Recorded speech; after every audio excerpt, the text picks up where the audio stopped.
செல்லக்குட்டீஸ் எல்லாருக்குமே பாத்தீங்கன்னா ஒரு சிறப்பான காலை வணக்கம்பா. 12ஆம் வகுப்பு மாணவ செல்வங்களே, அனைவருக்கும் வாழ்த்துக்கள்.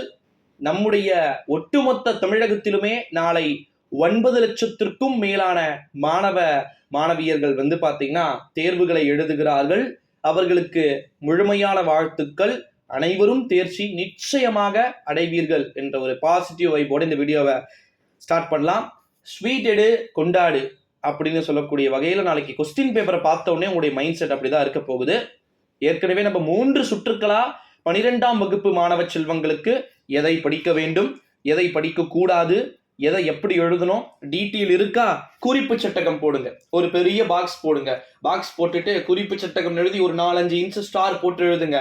அது கீழே ஒரு 2-3 பேராக, அதாவது இப்போ முன்னுரை எழுதுறீங்க அப்படின்னா ஒரு 4 லைன் எழுதுங்க. சும்மா பக்கமா எழுதி டைமை வேஸ்ட் பண்ணாதீங்க. கதையை மட்டும், மைய கருத்தை மட்டும் நோட் பண்ணி எழுதுங்க. இது டீட்டெயில்ஸ்க்கானது. 1 மார்க்ல இருந்து 2 மார்க்ல இருந்து எல்லாமே கீழே டிஸ்கிரிப்ஷன்ல நம்முடைய டெலகிராம் குரூப் லிங்க் இருக்கு. மறக்காம டெலகிராம்ல ஜாயின் பண்ணிக்கோங்க. 12th ஸ்டாண்டர்டுக்கு தமிழுக்கான மெட்டீரியல், மாடல் கொஸ்டின் பேப்பர் எல்லாமே அப்டேட் பண்ணியாச்சு. ஸோ நீங்க அதை கம்பல்சரி செக் பண்ணுங்க. 11th ஸ்டாண்டர்ட் ஆல்சோ போட்டாச்சு. ஓகேங்களா?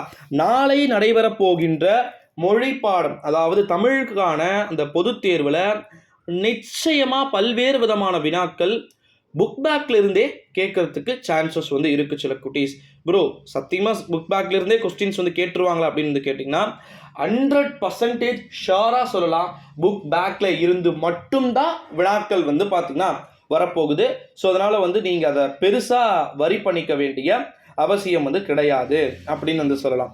இன்னொரு அறிவிப்பு என்ன அப்படின்னு பார்த்தீங்கன்னா, நம்முடைய அன்பில் மகேஷா இருக்கட்டும், நம்முடைய பள்ளி கல்வித்துறையா இருக்கட்டும், அவங்களாம் சொல்லக்கூடிய அறிவிப்பு என்ன தெரியுமா? நாளைக்கு நடைபெற போகின்ற எக்ஸாம் ரொம்ப ரொம்ப ஈஸியா இருக்கிறதுக்கு சான்சஸ் பார்த்தீங்கன்னா இருக்கு அப்படின்னு சொல்லியிருக்கிறாங்க. ரொம்பவே ஈஸியா இருக்கும் 12th ஸ்டாண்டர்ட் தமிழ். அதெல்லாம் மாற்று கருத்துக்கு இடமே கிடையாது அப்படின்னு சொல்லியிருக்கிறாங்க. குறிப்பா மனப்பாட பகுதி இருக்கா, 3-4 மனப்பாட பகுதி இருக்கா, 3 நாளுமே படிச்சுக்கோங்க. எதனா ஒன்று வந்துடும், 4 மார்க். திருக்குறள் செயல் என முடியும் குறள் அப்படின்னு கேட்பாங்க. இல்லை அப்படின்னா வேற ஃபர்ஸ்ட்ல இருந்து கேட்பாங்க. இல்லை அப்படின்னா முடியும் குறள் அப்படின்னு கேட்பாங்க. ஸோ அதையுமே நீங்க பார்த்துக்கலாம். அடுத்த ஒரு இம்பார்ட்டண்ட்டான ஒரு அறிவிப்பு என்னன்னா, பொது தேர்வுல நீங்க எழுதுறது தான் சட்டம். 10:15 எக்ஸாம் ஸ்டார்ட் ஆகுது செல்லக்குட்டீஸ். ஓகேங்களா? கரெக்டாக 10:15 எக்ஸாம் ஸ்டார்ட். 10:10க்கு போகலாமான்லாம் நினைக்காதீங்க. 10 மணிக்கெல்லாம் உங்களை ஹாலில் விட்டுருவாங்க. 10 மணிக்கெல்லாம் நீங்கள் எக்ஸாம் ஹாலில் உட்காந்துட்டு இருப்பீங்க. அதுக்கு மேலே கூட வரலாம், பிரச்சனைலாம் கிடையாது. உங்களுக்கான ஹால் டிக்கெட்லேருந்து எல்லாத்தையுமே உங்கள் பெஞ்ச், உங்களுடைய சீட்டில் வச்சுருவாங்க. நீங்கள் போய் டேரெக்டாக உட்காந்து எழுதுறது தான் பாக்கி. ஓகேங்களா? அதுக்குன்னு லேட்டாகவும் போகக்கூடாது. ஓகேங்களா? நாளைக்கு சீக்கிரமாக எழுந்து ரொம்ப ரொம்ப ஆக்டிவாக, ரொம்ப ரொம்ப ஒரு போல்ட்னஸாக எக்ஸாம்ஸ் எழுதுங்க. ஓகேங்களா? ஷார்ட்டாக எழுதுங்க. கீவேர்ட்ஸை வச்சு தான் பேப்பரை டிக் பண்ண போகிறாங்க. இந்த கோனார் கைடை வச்சோம், எப்படி சொல்றது, தமிழுக்குனே பெரிய பெரிய கைடு இருக்குது. அதெல்லாம் பார்த்தீங்கன்னா அதில் இருக்கிற மாதிரிலாம் நீங்கள் எழுதுனீங்கன்னு வச்சுக்கோங்க, 5 மணி நேரம் 10 மணி நேரம் உங்களுக்கு டைம் தரணும். சீரியஸாக சொல்கிறேன்.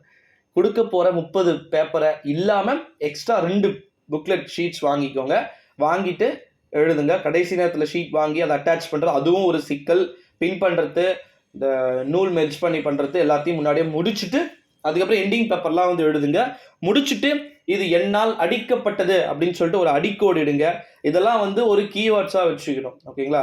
நேக்கா சைடாக எட்டி பார்க்கறது, துண்டு சீட்டுக்களை பெஞ்சுக்கள் சொருகி அதை எடுத்து அந்த பிட்டை பார்த்தீங்கன்னா காப்பி அடித்து எழுதுவது, இதெல்லாம் தேவையில்லை. 1 மார்க் கேட்டுக்கிறீங்களா, கேட்டுக்கோங்க. ஏன் ப்ரோ இதை சொல்கிறேன் அப்படின்னு நினச்சிக்காதீங்க. நான் சொன்னாலும் சொல்லனாலும் அது கண்டிப்பாக நடக்க தான் போகுது. எல்லா ஸ்கூல்ஸுமே, எந்த ஸ்கூல் மாணவர்களுமே கொஸ்டின் பேப்பர் கொடுத்தா கொஸ்டின் பேப்பர் மட்டும்தான் பார்த்துட்டு எழுதி வர ஸ்கூல்ஸ் கிடையவே கிடையாது. நான் ரியாலிட்டியாக சொல்ல போனால் பசங்க கண்டிப்பாக வெட்டடிக்கிற பசங்க நிறைய பேர் இருக்கிறாங்க. ஓகேங்களா?